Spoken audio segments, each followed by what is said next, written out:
Good morning. Today is Monday, March 31st, 2025, and I think the only appropriate place to start today is to talk about what the White House posted on their X account last night.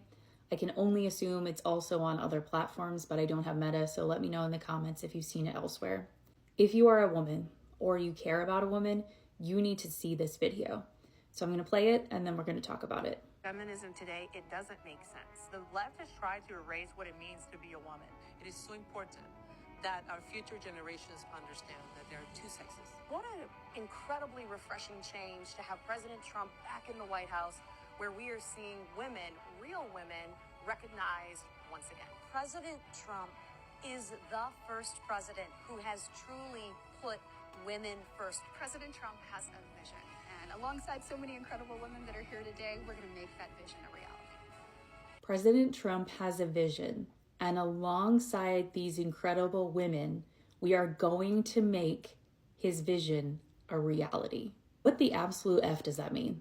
When I first saw this, I was like, you know what? Here we go again. We're just scapegoating our trans sisters. And quite frankly, it's becoming a bit of a boy who cried wolf situation. Like we've heard it, it's getting old, and we're starting to ignore it. So I think that's definitely part of the messaging here, because we hear that comment about, future generations need to understand that there's only two sexes.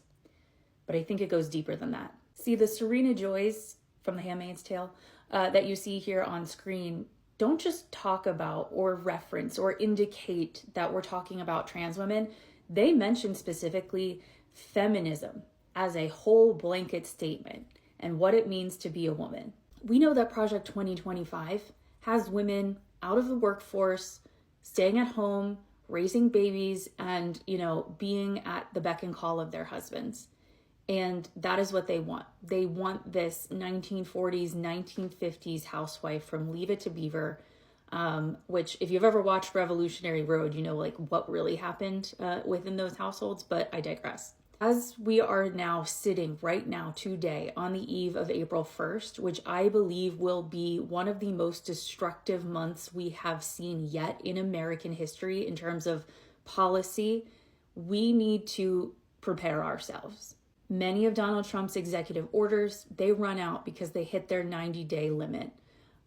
We need to be on our toes and we need to be willing to get in the fight.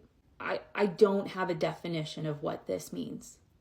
But this to me is some sort of whistleblow to conservative women and conservative men, a nod to the Heritage Foundation and Project 2025.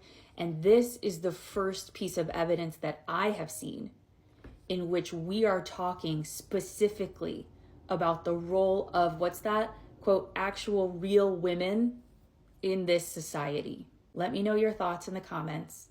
If you are an actual real woman, either by birth or by gender identity, because we're all women, especially leave your thoughts and opinions in the comments.